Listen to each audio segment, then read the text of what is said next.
Mesdames et messieurs, bonsoir, bienvenue au Méliès. Merci d'être avec nous à nouveau ce soir dans cette très belle semaine de rentrée pour nous. On a redémarré les rencontres dimanche dernier avec Wongling. Lundi soir, nous recevions Joachim Lafosse et Emmanuel Devos. J'ai oublié évidemment les rencontres, si je commence à toutes les citer. Toute l'équipe de Vermine, ça c'était mardi soir. Je vois que ça a plu. Demain, ce sera l'avant-première du dernier des Juifs. Je suis très heureux de vous retrouver. Je vous souhaite une bonne année de ma part et de la part de toute l'équipe du Méliès. Et voilà, très heureux d'accompagner un film qui ne sort pas cette semaine, mais la semaine prochaine. C'est une avant-première de La Tête Froide. Avant d'accueillir les membres de l'équipe du film, je voulais remercier la CIMAD qui, je sais, a beaucoup relayé cette séance. Et je les remercie pour tout le travail qu'ils accomplissent à l'année. Ce sont les partenaires du Méliès. Voilà, les gens qu'il faut soutenir en ces temps douloureux. Voilà, maintenant, je vous demande, sous un tonnerre d'applaudissements, d'accueillir Stéphane Marchetti, le réalisateur de La Tête Froide, accompagné par Florence Loirecaille, Sarah Valdé, Jonathan Cousinier, Aurélien Petit et Marie Labonne.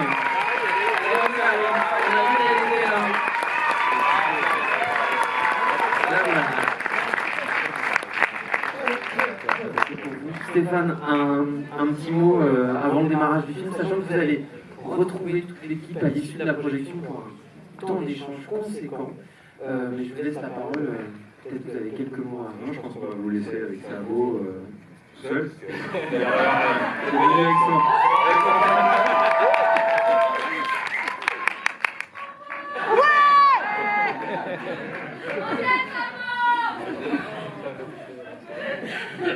Donc Sabo va vous présenter le film maintenant. On va faire très court. Merci à tous d'être là, ça fait toujours plaisir de voir une salle aussi bien remplie et surtout de partager la scène avec toute cette équipe avec qui on a vécu une aventure assez unique. J'espère que vous n'allez pas avoir trop froid pendant le film.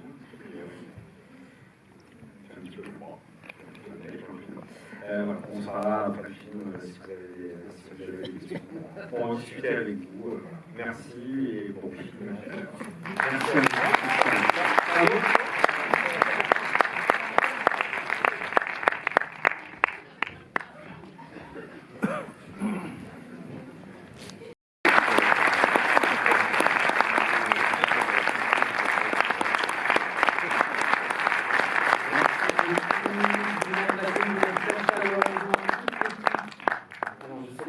Mon micro fonctionne un petit peu. Oui. Toute l'équipe de La Tête Froide, je vais d'abord appeler le réalisateur Stéphane Marchetti.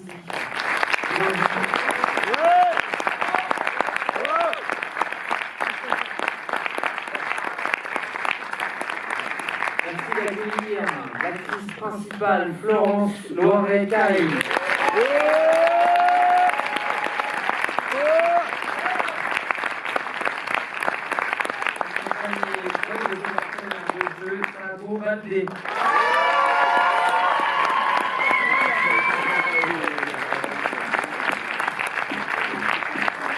Et je vais également demander à Jonathan Cousinier de nous rejoindre.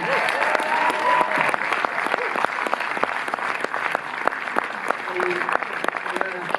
deux actrices ce soir. Aurélien Petit, s'il vous plaît. Alors, pardon, deux acteurs, beaucoup de ce soir. Et du coup, Marie Narbonne. Allez, Marie. Est dans la salle, a revu le film.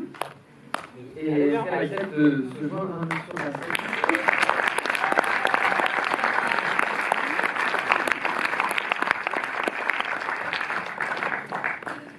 Merci beaucoup d'être venus, vous d'abord, aussi nombreux et nombreux, et puis vous ensuite, et peut-être surtout, accompagner cette avant-première. Avant de laisser la parole à la salle, Stéphane, moi j'ai été impressionné par finalement c'est un nombre de personnages relativement resserrés autour desquels vous construisez cette intrigue de la tête froide. Et je me demandais voilà, comment vous aviez défini. Ils sont presque tous ça finalement. Chacun de ces visages, chacun de ces rôles pour construire un récit qui n'est pas courageux, puisqu'il est porté surtout par Sabo et Florence. Mais pourquoi une équipe aussi resserrée? L'idée était surtout, je pense, de donner justement de la place à cette rencontre entre Sabo et Florence au travers des personnages de Marie et de Suleiman, et que j'avais envie que dans ce film, justement, on soit pas que chaque personnage ne soit pas forcément un stéréotype. On a souvent, dès qu'on aborde les questions migratoires ou choses comme ça, on a toujours un petit peu des stéréotypes en tête, et on voulait absolument sortir ça et que chaque personnage ne soit pas enfermé dans une espèce d'image collective qu'on peut tout savoir souvent au travers des médias. Donc c'était un petit peu ça, c'était que chaque personnage soit un peu une facette aussi du personnage de Marie. Et alors du coup, pour sortir de ces stéréotypes-là, est-ce que vous aviez... vous avez un passé peut-être toujours un présent et un futur de documentariste, et déjà sur des questions qui sont très proches, à Calais notamment. Est-ce que vous avez interrogé beaucoup de gens pour ce film spécifiquement? Est-ce que vous êtes appuyé sur des choses que vous aviez déjà entendues? Et ensuite, comment vous avez transmis aux acteurs? Je ne sais pas si c'est une communion de témoignages qui font le profil de chacun, ou bien vous avez décidé de vous affranchir pour créer des personnages à part entière qui sont... Je sais pas, on appuie sur le réel. Inconsciemment, je pense que tous les enfants, enfin le documentaire que j'ai fait à Calais était justement sur les enfants qui arrivaient seuls dans la jungle de Calais, qui cherchaient à rejoindre l'Angleterre. Je pense que, comme je le dis souvent, j'ai l'habitude de partir très loin pour voir ce qu'il y a de pire chez l'être humain. Et là, c'était la première fois que je prenais ma voiture et j'allais à 2 heures de Paris et que je voyais ce qu'il y avait de pire chez l'être humain. Donc c'est des images qui m'ont assez hanté. Je pense que les phrases, les scènes que j'ai pu entendre là-bas sont quelque part dans le film, mais le film c'est surtout construit autour d'une rencontre avec enfin même pas une rencontre, c'était juste quelques instants avec un jeune adolescent porte de la Chapelle qui me raconte qu'il était à Vinci, il voulait passer justement côté italien, et là il y a un papy qui vient voir et qui lui dit moi si tu veux je t'ouvre mon coffre et je te fais passer devant. Et le gamin fait super, génial tout ça, et il lui dit c'est 50 €. Et le gamin n'a absolument pas 50 €. Il passe finalement, je ne sais plus contre quelle somme, et je me pose la question, je me dis mais c'est quoi l'histoire de cette personne? Qu'est-ce qui à un moment donné fait que monsieur comme ça, on arrive à demander 50 € à quelqu'un qui n'a absolument pas d'argent, voilà. Et à partir de là, je me suis dit tiens, il y a peut-être une zone de fiction, quelque chose d'intéressant à interroger. Donc voilà, à partir de là, j'ai déroulé un peu la colonne de laine pour justement construire les 2 personnages principaux du film. Et du coup, on se demande notamment quand on entend le récit du personnage interprété par Sabo, qu'on voit, puis ensuite qu'on entend aussi en off, la manière dont il est, dont il est aussi... il représente beaucoup de parcours migratoires. Et du coup, Sabo, est-ce que vous pouvez nous raconter un peu comment vous vous êtes mis dans la peau de ce personnage, quelle difficulté vous avez eu à jouer intégralement votre rôle en anglais et en peul. Racontez-nous un petit peu votre immersion à l'intérieur de ce personnage-là. Pour le personnage, c'était pas évident parce que je ne parle pas spécialement anglais et ce qui était le plus difficile c'est de jouer ce réfugié-là, Suleiman, parce que je ne connais pas de réfugiés, que ce soit de la famille proche ou des gens que j'ai l'habitude de côtoyer. Donc c'était très difficile parce que moi j'avais que le fantasme ou du moins ce que je voyais à la télé des réfugiés, donc j'avais pas d'accroche en fait, je savais pas comment aborder ce personnage-là.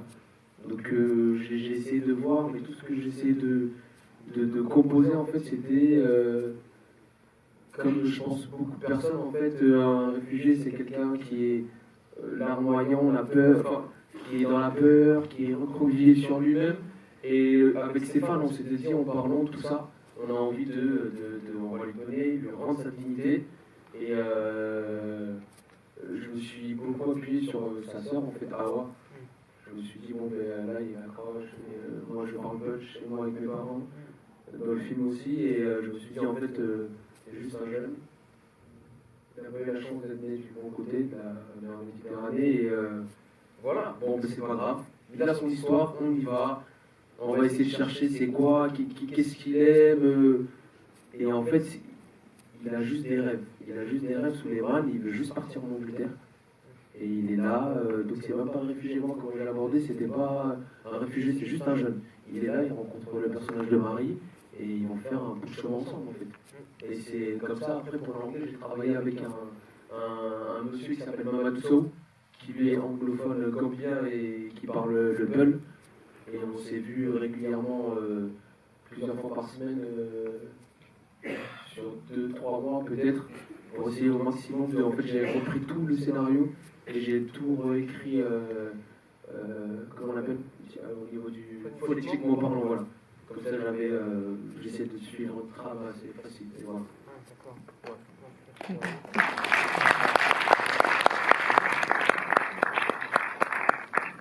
Laurence, vous interprétez Marie, vous aussi vous êtes contrainte à l'anglais dans cette relation où effectivement le personnage que vous accueillez a beaucoup d'atouts, et c'est vrai que c'est une des grandes qualités du film aussi d'avoir une relation assez conflictuelle, sur un pied d'égalité quasiment. Vous avez un personnage qui se dévoile vraiment progressivement, qui aussi est allé en Angleterre, est revenu.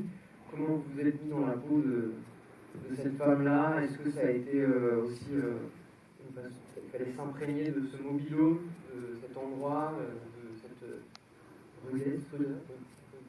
rugosité?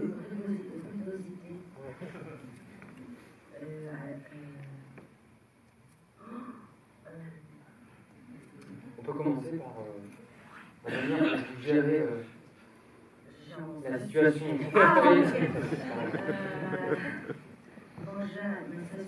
En fait, j'ai rien du tout, Marie, je pense, après, je ne suis pas la meilleure placée pour savoir.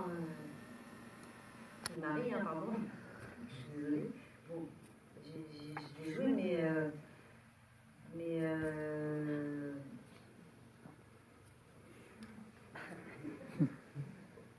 ce qui m'intéressait dans ce projet, c'était effectivement, comme vous l'avez dit, Stéphane venant du documentaire, j'avais envie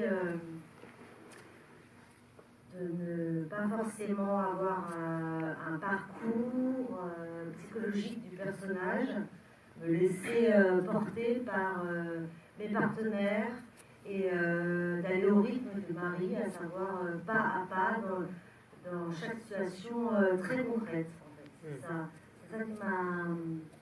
C'est comme ça que je n'ai pas préparé le rôle, contrairement à Savo. Je suis désolée. Mais en fait, je me suis dit que c'était comme ça que je pouvais accéder à une forme de vérité de ce personnage, même si je n'en connais pas plus que vous de ce personnage, parce que j'aime bien... Bonsoir. Salut. Ce que j'aime bien, c'est que le spectateur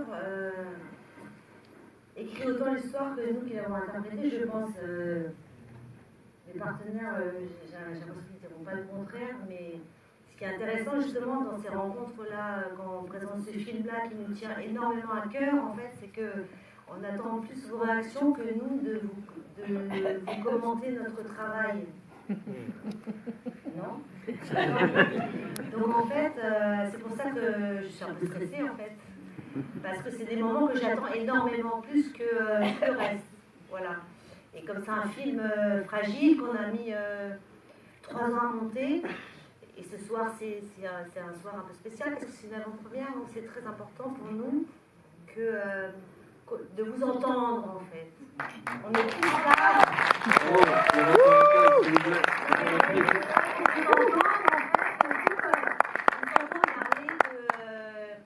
Est-ce qu'il a fait froid, tout ça? Est-ce que c'était dur? S'il y a des techniciens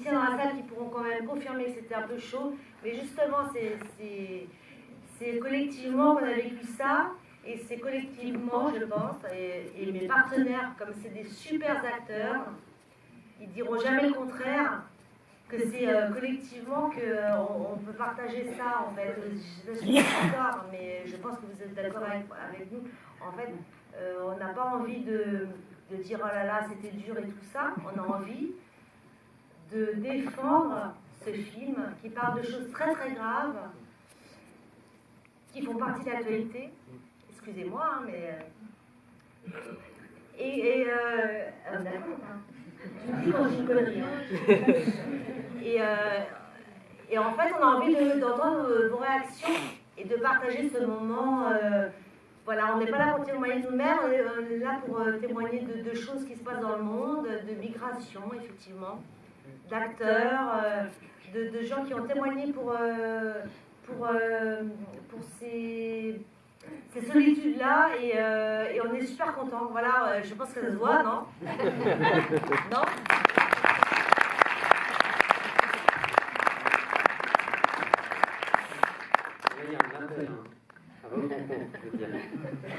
Non, mais après, on peut continuer à parler pour mettre à l'aise les gens. Enfin, mais j'ai l'impression que est-ce qu'il y a des premières réactions? Est-ce que vous avez envie de... Bonsoir et merci pour ce très beau film. J'avais deux petites questions. La première, justement, à propos du sujet. Est-ce que monter un film comme ça veut dire avoir des difficultés particulières pour trouver du financement? Parce que le sujet, proprement dit, est clivant, on va dire, et politiquement instrumentalisé largement. Est-ce que concrètement, c'est un film qui est toujours à monter d'autres sur ce sujet-là? Et deuxième chose, sur le choix des plans très serrés dans le film, ça rajoute, moi je trouve que ça rajoute évidemment beaucoup d'intensité, une proximité avec les personnages qui est très forte. Et je voulais juste, si vous pouviez revenir un petit peu sur ce choix-là, sur si ça vous a, si c'était quelque chose que vous aviez pensé au départ, ou si c'est venu au fur et à mesure, etc. Est-ce que tout ce que vous avez voulu faire passer au travers de ces plans serrés deviennent souvent en vie?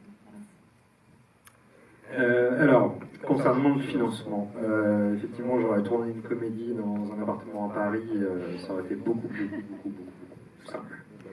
Mais oui, effectivement, c'est des...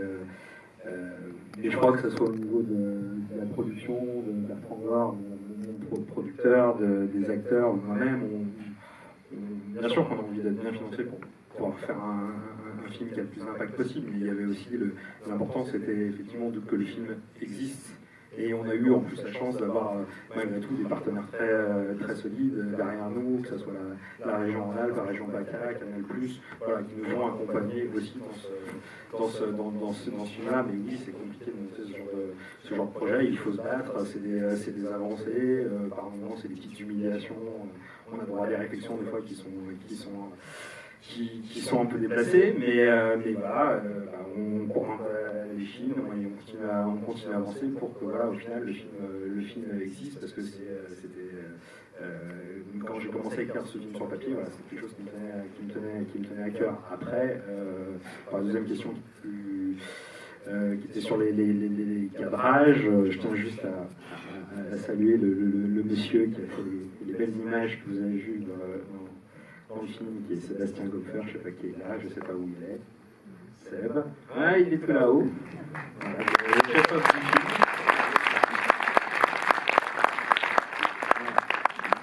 C'est vraiment la personne avec qui j'ai conçu cette image. Et il y avait effectivement ce parti pris d'avoir une première partie du film où on était vraiment très proche. Moi, il y a la phrase du photographe Capa, c'est que si la photo n'est pas assez bonne, c'est que tu n'étais pas assez près. On avait envie de ça, on avait envie d'être près tout le temps, et de nos personnages, voilà, collés à eux pour être plus près de leurs émotions, de leur peur, de leur colère. Voilà, et de les enfermer aussi dans ces petits lieux qui sont la Kangoo, le mobil-home, voilà, pour créer un maximum de tension et justement avoir un espèce de contre-champ avec la deuxième partie du film où là on trouve justement son immensité de la montagne où nos personnages deviennent de petits points où la nature les remet à leur place en permanence. Alors on avait vraiment envie de construire le film comme ça, avec en essayant de trouver une frontière, enfin une ligne de crête quasiment entre ancrer profondément le film dans le réel, mais en même temps ne pas être prisonnier d'un certain naturalisme qu'on aurait pu attendre sur le film. On voulait aussi que le film ait une identité formelle pour justement faire passer cette tension. Voilà, c'était quelque chose qui importait dès le début du projet.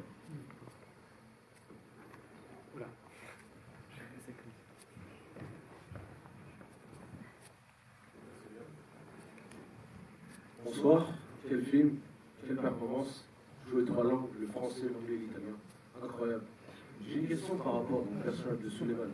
Pourquoi avez-vous choisi l'origine gambien? Pourquoi la Gambie? Alors, déjà tout simplement, si ça avait été un francophone, une fois qu'il était, enfin, beaucoup de francophones ont comme objectif un pays francophone. Donc quelque part, une fois qu'il est arrivé en France, c'est la fin de son voyage, il n'y avait plus de film presque. Donc il y avait l'envie d'avoir justement un personnage anglophone pour justement que ça puisse se continuer et puisse se déployer jusqu'en Angleterre, sachant qu'en plus moi j'ai rencontré à Calais, l'Angleterre est vraiment vécue comme un Eldorado pour toutes ces personnes. N'attrapez pas le bout du... Voilà. Voilà, toutes les personnes à Calais ont comme objectif justement l'Angleterre qui fantasme pour différentes raisons. Mais voilà, c'est pour ça qu'on tenait à ce que ce soit un anglophone et que ce voyage ne s'arrête pas en France. Mais aussi, avez-vous poussé le film en Angleterre par exemple? Pardon? Avez-vous poussé le film en Angleterre? Parce que, vu que Suleiman et Florence, Marie et Suleiman, les deux, en anglais, avez-vous probablement poussé une projection sur Brighton? D'accord. Est-ce que vous avez eu l'occasion d'avoir une projection sur Brighton? D'avoir une projection à Brighton? Vous avez tourné là-bas aussi? Peut-être, j'espère. Le film a commencé sa vie, maintenant on espère qu'il ira en Angleterre, en Italie et dans tous les endroits possibles dans le monde. Merci beaucoup. Merci.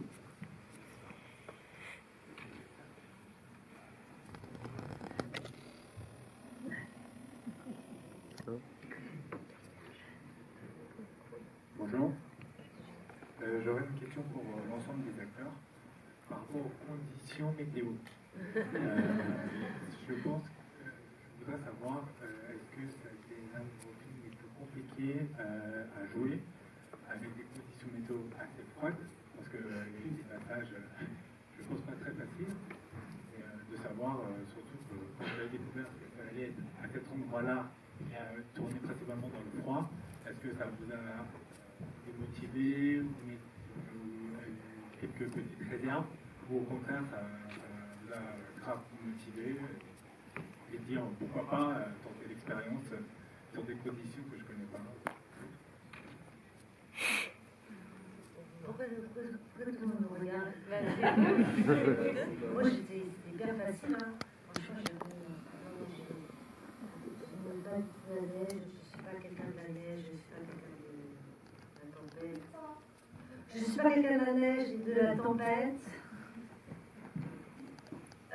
Effectivement, ils ont attendu, en fait, l'équipe a attendu pour tourner qu'il y ait une vraie tempête annoncée. Donc, nous avons... Non? Attendu, non, on nous a annoncé qu'on allait tourner en conditions réelles. Voilà. Après, effectivement, c'était des conditions réelles, je confirme, à savoir que là, on est en conditions effectivement de documentaire, à savoir que chacun doit savoir ce qu'il fait, chaque personne de l'équipe doit savoir ce qu'il fait. J'en reviens toujours au collectif, excusez-moi, mais bon, c'est quand même important, surtout dans ce genre de configuration, parce que c'était un petit peu chaud, parce que il y avait le monsieur notre guide qui m'avait dit ne va pas. Enfin, je devais partir, Sébastien Doppler devait faire un plan de dos où je partais dans le blanc. Effectivement, c'était blanc, en haut, en bas, enfin, c'était blanc. Et à un moment, le monsieur le guide, il me dit ne va pas plus au-delà de 20 mètres. Alors, déjà 20 mètres dans le blanc, ben, je ne sais pas à quoi ça correspond, mais parce qu'il me dit est-ce que tu peux enclencher une avalanche. Bah ouais, super, c'est parti. Et voilà. Mais je pense que c'était important quand même, au-delà de cette anecdote qu'il faudra utiliser, d'avoir tourné dans ces conditions-là, parce que s'il y avait pas si on ne donnait pas à voir physiquement l'effort que ça prenait de traverser une frontière, le col de l'Ontario. Qu'est-ce que c'est que de franchir ce col-là voilà, donc ça, je pense que si on n'avait pas donné à voir ça, je pense qu'il n'y avait plus de film. On ne pouvait pas tourner sans faire éprouver ça, cette frontière entre comme dit Stéphane, qui est une métaphore entre la vie et la mort, en fait. La frontière, c'est traverser cette frontière. On tournait, le temps d'arriver à l'endroit où on tournait, il y avait, par exemple, il y avait une chaussure qui avait été abandonnée dans la neige. Voilà. Nous, on était une équipe qui s'apprêtait à aller tourner cette séquence-là, et juste avant, on a vu cette chaussure abandonnée dans la neige de quelqu'un qui avait pour de vrai traversé chanté, du moins on ne saura pas. Donc voilà, donc je laisse ça à vous témoigner de cette expérience, mais je pense que c'était effectivement nécessaire de se retrouver, que nos personnages donnent à voir l'épreuve que c'était que de franchir ce cap-là. Voilà.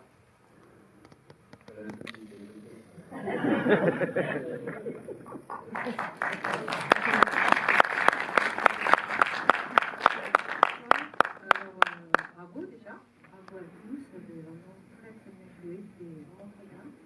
Alors moi j'ai une question au réalisateur. Alors par rapport à la fin, donc quand on voit la fin, ça finit plutôt bien pour Suleiman, tant mieux.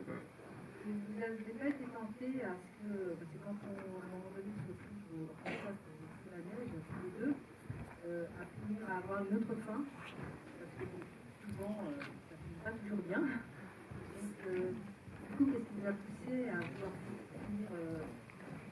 finir bien finalement?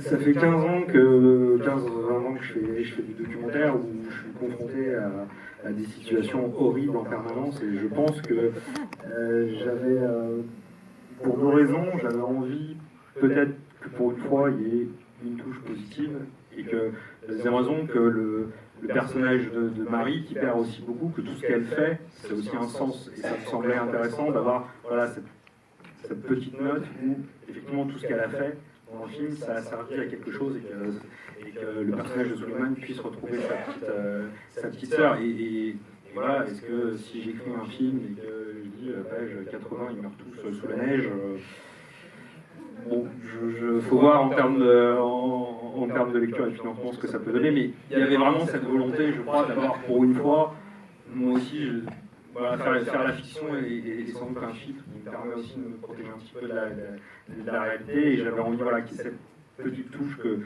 ce personnage de Marie qui a perdu aussi, qui n'est pas non plus dans une situation exceptionnelle à la fin, que ce sacrifice-là ait servi au moins à ça, si elle aide une personne.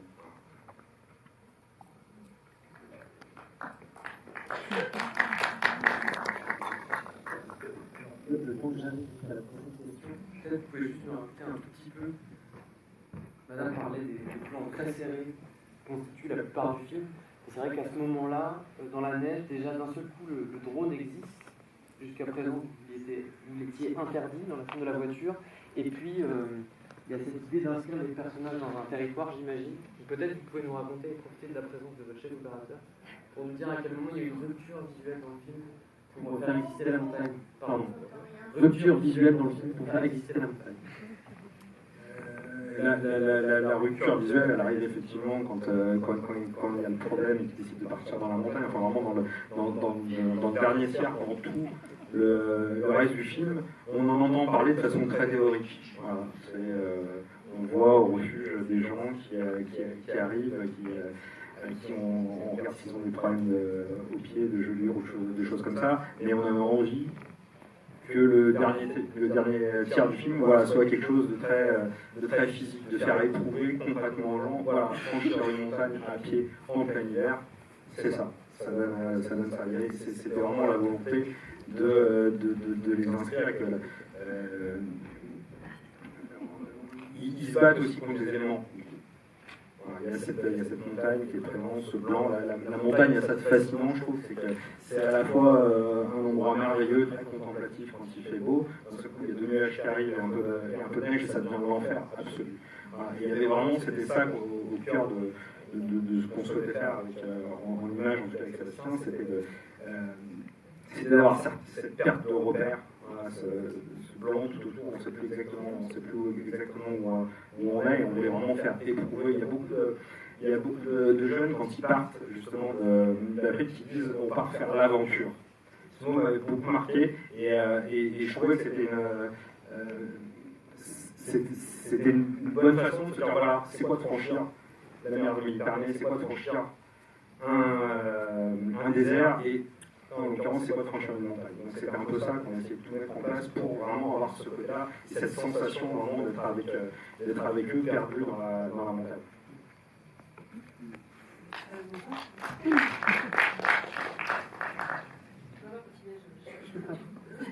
Bonsoir.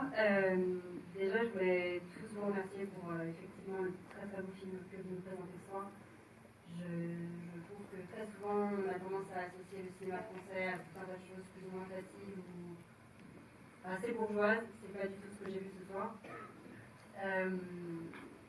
Pardon, je suis un petit peu émue, même très émue parce que j'ai vu. Je me posais une question par rapport au choix d'un personnage féminin pour interpréter le rôle de Marie. Tout simplement parce que vous avez parlé de solitude quand vous êtes arrivé au début. C'est un film sur la solitude. Tous ces personnages sont seuls. Alex est seul, Florence est seule, Marie est seule, pardon. Suleiman aussi, la fille aussi, la fille de Marie. Et voilà, moi je suis toujours très intéressée par tout ce qui touche aux minorités, dont les femmes font partie, dont les personnes racisées font partie, dont les migrants font évidemment bien plus que partie. Et je voulais savoir pourquoi votre choix s'est porté sur un personnage féminin, comme ça. Est-ce que ça a été tout de suite une évidence parce que vous avez peut-être une rencontre, vraiment quelqu'un que vous avez rencontré qui allait là-dedans? Est-ce que c'est parce qu'en règle générale, les femmes sont très présentes dans les milieux associatifs? C'est souvent elles, d'ailleurs, les deux femmes qui à un moment ce sont deux femmes qui se rencontrent et qui croient, entre guillemets, s'opposer sur leur vision, alors qu'elles font chacune ce qu'elles peuvent. Tous ces personnages font globalement ce qu'ils peuvent et essaient globalement s'en sortir. Ça ne touche pas que la migration, ça touche aussi à la pauvreté, ça touche à la misère sociale, ça touche à l'isolement social. Et ça passe aussi par ce mec qui vend des mobiles, qui est un connard, mais qui est un connard qui est aussi dans un certain milieu. Bref, tout ça pour dire, je me demandais si ce choix d'un personnage féminin, parce que peut-être elle serait, à la fin elle parle d'Awa à Alex. Est-ce que c'est aussi pour ça, parce que vous pensez que ça faisait plus de sens, parce que c'était aussi par rapport à la situation des femmes en général, par rapport à la précarité, ou tout simplement, ça n'a pas été un choix et c'est quelque chose qui s'est imposé. Tous les acteurs masculins étaient pris, donc. Voilà.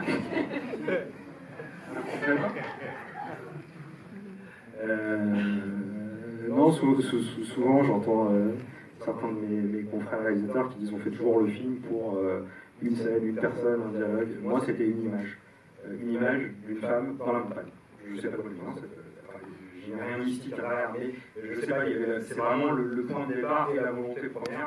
C'est une image, c'est pas, quand je commence à écrire le scénario, il n'y a que ça. Voilà, le personnage est encore en millionnaire, il fait autre chose, mais il y a toujours eu cette femme et cette montagne. Alors, oui, effectivement, la montagne, ça peut envoyer plein de choses par rapport à la modernité. Enfin voilà, je pense qu'il y a encore des choses inconscientes dans mon esprit. Je n'ai pas réfléchi en me disant maintenant ça va être cette stratégie que j'avais envie effectivement de faire, d'avoir cette rencontre, cette histoire singulière. J'avais pas envie d'avoir un discours, de faire un film avec un grand discours ou un film moralisateur en disant aux gens, bah voilà, il va falloir que sur cette question vous pensez ça. J'avais juste envie de raconter une histoire singulière parce que depuis que je fais ce métier de documentariste, voilà, j'arrive avec des voyages à un petit peu essayer de capter le monde tel qu'il est. J'avais juste envie de rentrer dans cette complexité. Cette complexité, pour moi, c'était cette rencontre entre ces deux personnages qui sont tous les deux dans une forme de survie économique, dans une fragilité émotionnelle, dans une vraie solitude. Quelque part, Suleiman, à un moment donné, prend la place de Chloé, la fille de Marie, dans le binôme, parce que la place est là. À un moment, il accouche, il pense à un moment aussi presque il devient presque la maman de Marie sur certaines scènes. Voilà, c'est des choses comme ça. J'avais vraiment envie de raconter cette rencontre, cette histoire singulière entre ces deux personnages. C'était vraiment ça qui m'a vraiment animé dans le choix de ces deux personnages. Mais c'est vrai qu'il y a beaucoup. Avec Alain, enfin dans les différents camps, c'est vrai qu'on croise souvent des personnages. Il y a beaucoup plus de femmes qui sont engagées dans toutes les associations que j'ai pu voir. Il y a souvent une représentation féminine qui est importante. Mais c'est ce qui était intéressant aussi, c'était pas dans le sens où vous vouliez plaquer un discours et plaquer un message, mais voilà, vraiment je me posais cette question-là et d'autant voilà, il y a des conflits mots qui sont très très forts pour tous, que ce soit Suleiman quand il a lui-même été passeur, que ce soit Marie dans ce qu'elle fait entre le besoin d'argent et en même temps cette empathie réelle qu'il y a, que ce soit Alex qui est divisé partout, et donc voilà, c'est plus par rapport à ce cheminement-là. Je suis persuadé qu'aujourd'hui, pour parler de ces questions, il faut sortir d'une espèce de prêt-à-penser avec des stéréotypes où il y a les gentils, les méchants, les blancs, les marrants, tout est au milieu, tout est dans une espèce de zone grise, le monde est complexe. Et voilà, c'était essayer de raconter une histoire, essayer de raconter la complexité du monde tel qu'il est. Voilà, enfin, c'était ça qui m'a vraiment animé pour le film.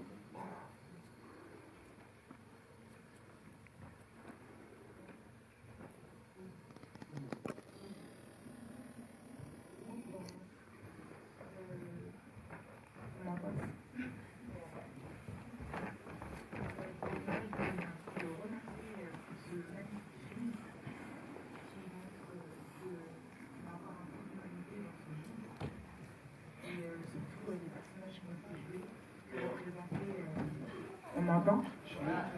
Ok, désolée. Du coup, je tenais à remercier le réalisateur et les acteurs pour ce magnifique film qui montre qu'il y a encore un peu d'humanité dans ce monde de brut. Pour commencer. Et pour moi, en fait, j'ai été transportée, vraiment, parce qu'il y avait trois personnages.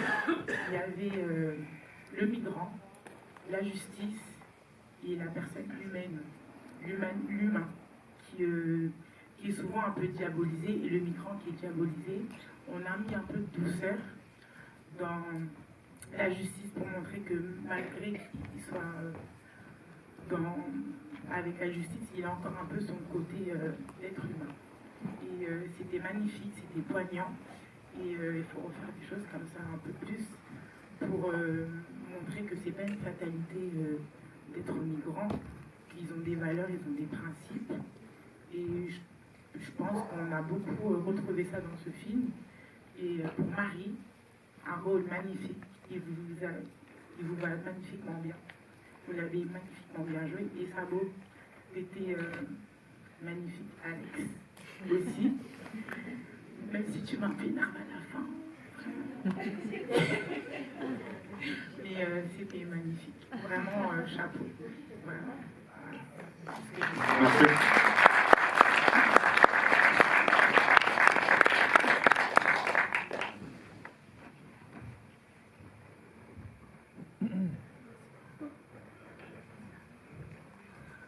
Bonsoir. Merci beaucoup Stéphane pour ce film et merci à toute votre équipe. C'est un très bon moment. Vraiment, je ne suis pas frileux de nature, mais j'ai frissonné par rapport au froid. Je voulais savoir comment ça s'était fait pour vous, le passage du documentaire à la fiction. Quelles difficultés vous avez rencontrées? On ne voit pas sur le documentaire, dirigé toute une équipe d'acteurs. Comment ça s'est passé précisément? Comment s'est passée la scène dans La Tempête de neige? Est-ce que ça a été fait en one shot? Est-ce qu'il y a eu des préparations, des répétitions? On a dit c'est compliqué, mais comment s'est passée cette scène-là pour vous, pour l'équipe technique et pour les acteurs évidemment? Par rapport au documentaire, l'antifiction, elle était là, enfin, elle existait avant le documentaire. Le documentaire a été un hasard quasiment dans ma vie, un heureux hasard. 15 ans de hasard, c'est pas mal. Voilà, parce que du coup, j'ai vécu plein de situations qui m'ont, je pense, nourri en tant que personne et qui ont nourri les films que je peux avoir envie de faire aujourd'hui. Quand on fait du documentaire, on est très souvent contraint par les décors dans lesquels on tourne, les personnes qui sont interviewées, leur disponibilité, ce genre de choses. Là, il y a vraiment l'envie de créer des personnages, d'amener un peu de romanesque, de l'intime, surtout vraiment de créer une rencontre entre ces deux personnages. Et le passage à la fiction, sur le plateau, finalement, c'était moi qui avais le moins d'expérience.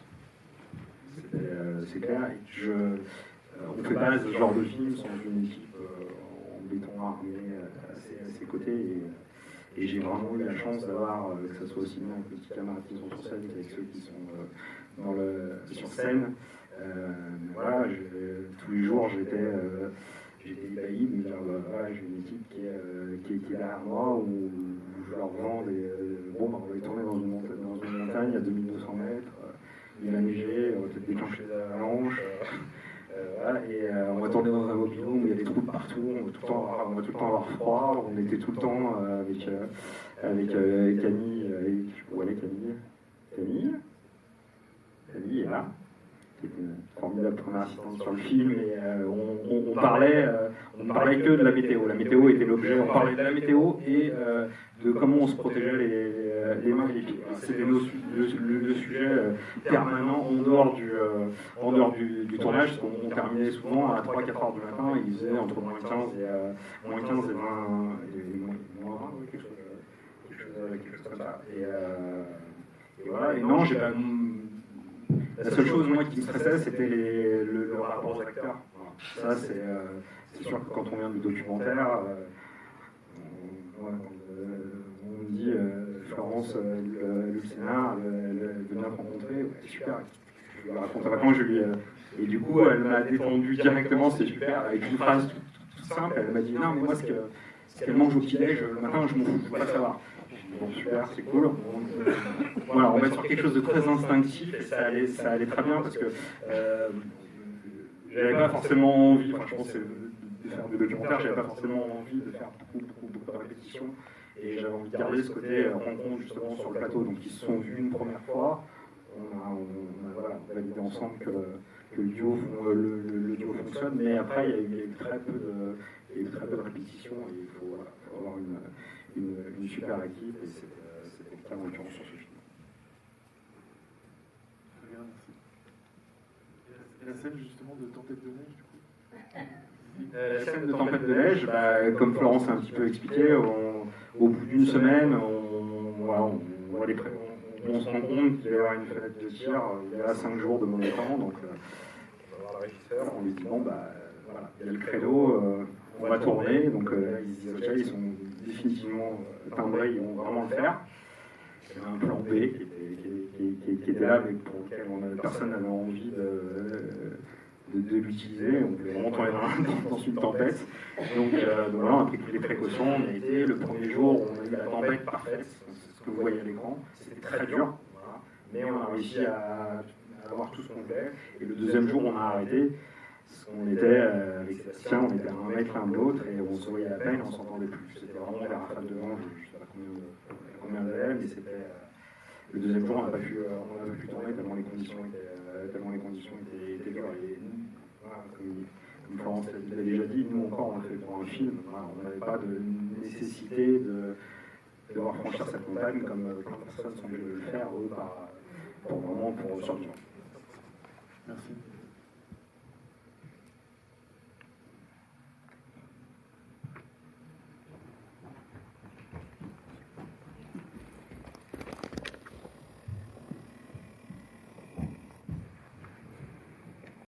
Moi,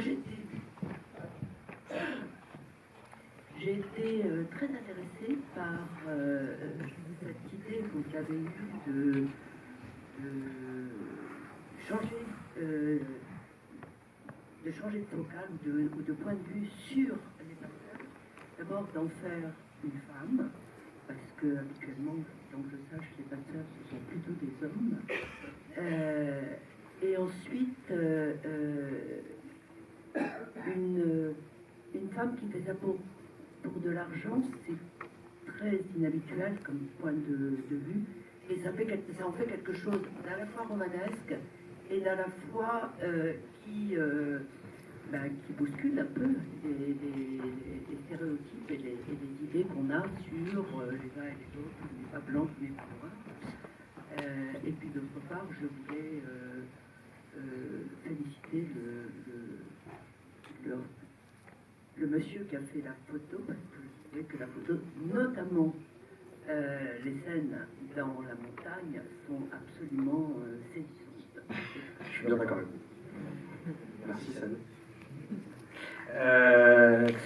Par rapport à la notion de passeur, elle est vraiment protéiforme.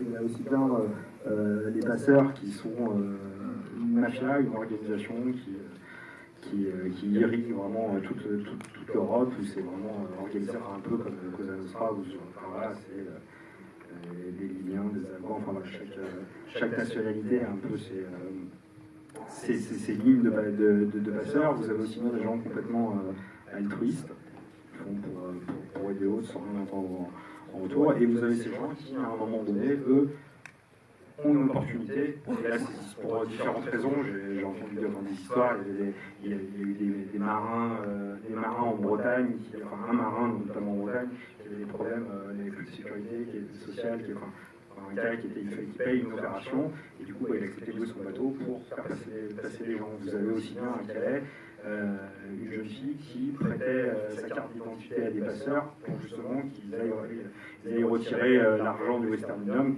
comme ce que vous avez pu voir dans le film, et qui filait 20 € et qu'elle puisse remplir son frigo. Voilà, c'est très très protéiforme.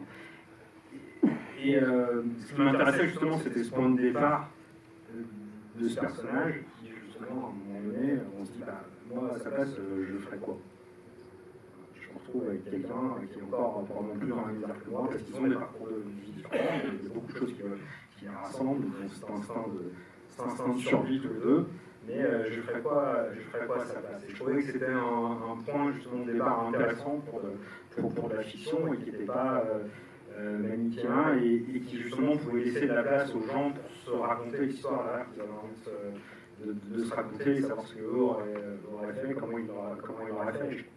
Je trouvais qu'en plus ça permettait d'avoir un personnage qui pouvait avoir une histoire, enfin, qui pouvait toucher, parce que pour moi le film Marie ne devient pas forcément à la fin une héroïne ou une promouvante, c'est juste quelqu'un qui... Il y a un changement de regard, il y a une perception qui est différente à la fois sur les autres et probablement aussi un peu sur elle-même.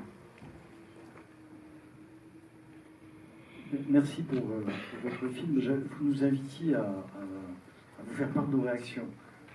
J'aurais aussi une réaction particulière peut-être à vous proposer, celle de quelqu'un qui est membre de la CIMAD et qui donc est un peu à l'arrivée, en tout cas en France, des migrants et de l'accompagnement justement des migrants dans un contexte absolument nauséabond en France où les migrants sont considérés comme de pseudo-délinquants a priori et dans le quotidien lequel nous les accompagnons, il y a une dimension de sensibilisation qui est très importante pour nous, justement de la population française autour de ces problématiques-là, pour sortir de ce que vous-même disiez à l'instant, des stéréotypes qu'on peut avoir. Hein.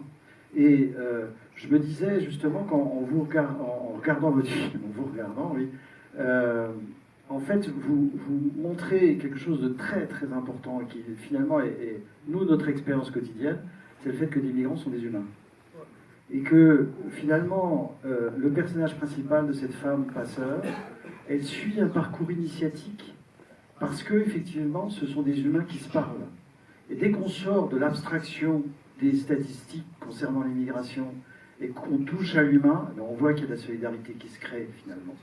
Et que même s'il y a des questions de fric, au bout du compte, dans ce parcours initiatique, à travers justement l'expérience partagée de cette difficulté du franchissement de la frontière, il y a quelque chose qui se tisse entre ces personnes, qui sont de l'ordre de ce qui se tisse aussi à travers l'accompagnement justement des migrants. Et ça, c'est une première chose. Et puis la deuxième chose, je me disais, mais bon Dieu, votre film il est super important, parce que justement dans le travail qui peut se faire aujourd'hui, de proposer une autre figure, et puis d'autres réflexions et d'autres envies aussi de partage, la fiction a un rôle hyper important, parce que vous faites partager des émotions. Madame le disait tout à l'heure qu'elle avait été effectivement très émue, hein, vous disiez, migrants, justice, humain. Eh bien, effectivement, vous nous faites partager tout ça, et vous faites un boulot finalement qui est aussi important que ce qui est même, je ne vais pas dire plus, parce que c'est bien aussi d'être sur les marchés pour tracter, pour appeler à manifester notre solidarité et à être présent contre des lois iniques comme celles qui font justement le fait, par exemple, que être sans papier, c'est un délit. C'est complètement aberrant. On fabrique effectivement des criminels par le seul fait qu'on décrète que être sans papier, c'est un délit. Et c'est la loi Darmanin, celle qui est prévue, celle qui, si elle n'est pas censurée par le Conseil constitutionnel, sera appliquée, va permettre effectivement justement de mettre à l'amende les personnes sans papier. Enfin, c'est insupportable, absolument insupportable. Et donc, quelque part, la puissance de la qualité de votre image, la qualité de votre réflexion de jeu, et vous parliez des plans serrés effectivement sur les personnes. Moi, j'ai très impressionné aussi par le plan à l'intérieur de la voiture, où on saute avec les personnages dans la voiture, quoi. On est dans ce huis clos très très anxiogène, où on ne sait pas ce qui va se passer, et vous nous faites partager ça aussi à travers tout cela. Donc vraiment merci infiniment, parce qu'on va en fait dans le même sens, et vous nous apportez là des choses qui sont des manières de faire et de changer les opinions, même si ce n'est pas votre projet initial, je ne dis pas du tout que vous aviez nécessairement à le faire, mais vous y contribuez, et merci pour cela, vraiment très chaleureusement. Merci à vous.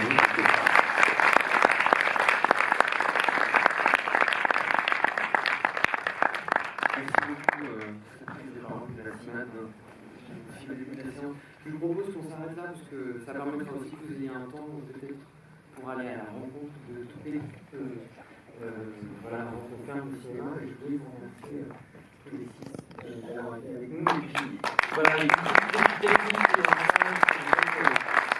des Eric, Camille, Pierre, Seb,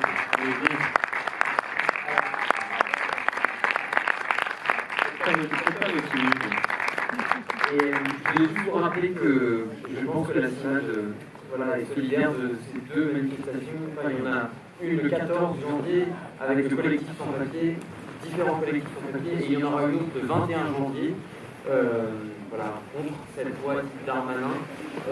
Et aussi vous inviter à participer le 4 février, c'est un dimanche aussi, ici au Méliès, à la rencontre prévue avec la cinéaste polonaise Agnieszka Holland sur le film Green Border, qui évoque une autre frontière, celle entre la Pologne et la Biélorussie. On parlait dehors, mais c'est fini ici, avec les micros, tout ça.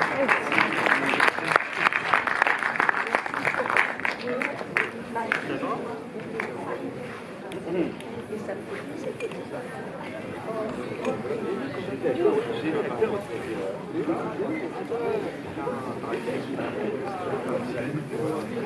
Ah,